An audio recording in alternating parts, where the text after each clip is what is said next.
जैसे एक और टॉपिक है, आप लोगों को स्ट्रक्चर बनाने को दूसरे तरह से दिया जाता है तो उसमें हाइब्रिडाइजेशन आता है। हाइब्रिडाइजेशन हम बस थोड़ा सा एक कह सकते हो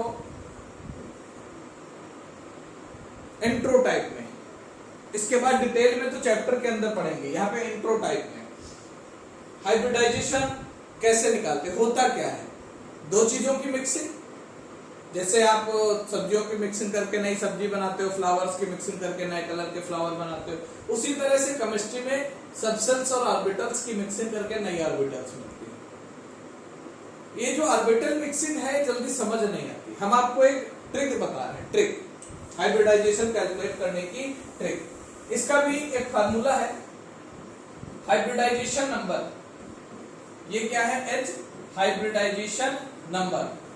ध्यान से देखिएगा, ये बहुत इंपॉर्टेंट चीज है। Is equal to half into V plus M minus A plus V plus M plus A minus C, ये फार्मूला होता है। इसमें V क्या है, नंबर ऑफ वैलेंस इलेक्ट्रॉन, और वैलेंस इलेक्ट्रॉन किसके, valence electron of central atom, ठीक है, सेंट्रल एटम। M का मतलब है number of monovalent atom, monovalent का मतलब जिनकी वैलेंसी एक हो, मोनोवैलेंट एटम, हाइड्रोजन और हेलोजन, ठीक है।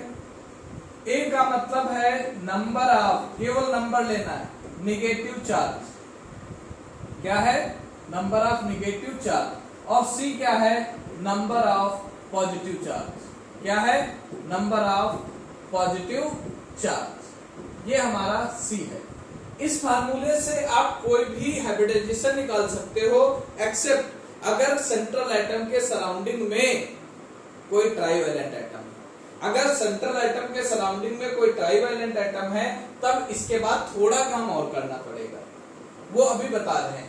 अभी तो हाइब्रिडाइजेशन नंबर इससे निकल आएगा आपका, और दो चीजें उसके साथ ही रहनी जरूरी हैं, इसलिए हम आपको बता दे रहे हैं। अगर हमारे पास if any trivalent atom, trivalent atom present in surrounding, present in surrounding, surrounding में अगर प्रेजेंट है तो फिर आपको करना पड़ेगा H dash is equal to H minus x by two, आपको इतना काम और करना पड़ेगा। इसमें H क्या है, X क्या है, H तो यही हाइब्रिडाइजेशन नंबर है, X जो है this is the number of attached trivalent atom, number of attached trivalent atom, जितने अटैच्ड होंगे, ठीक है। अब देखिए जरा, अगर हमको कोई CH4 ही दे दिया गया, इसके लिए H की वैल्यू क्या है, हाफ कार्बन के वैलेंस इलेक्ट्रॉन 4, मोनोवैलेंट एटम 4, जो नहीं है उसे छोड़ देंगे, हाफ इंटू 8 दैट इज 4।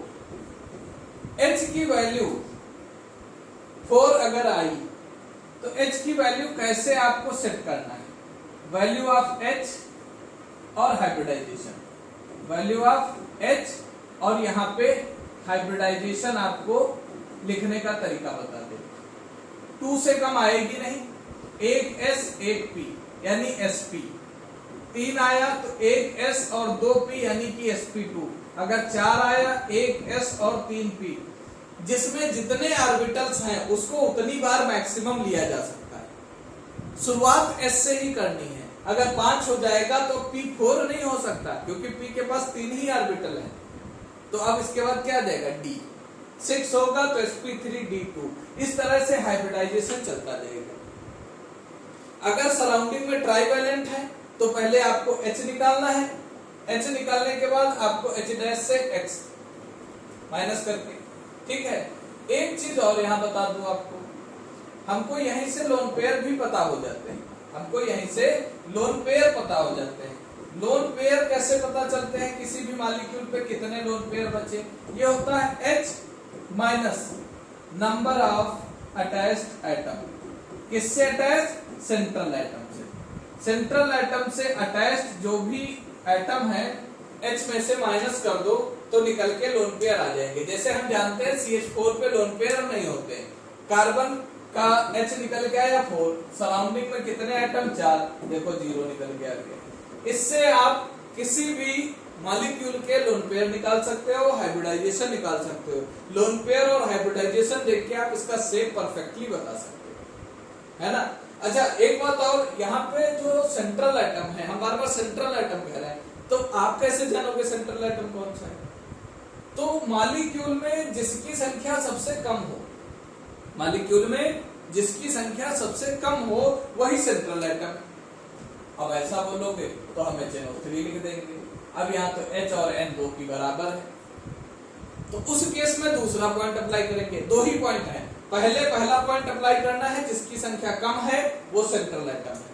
अगर दो की संख्या बराबर है तो जिसकी वैलेंसी ज्यादा है वो क्या है? Central atom. जिसकी वैलेंसी ज्यादा है वो मॉलिक्यूल, वो एटम क्या है? Central atom.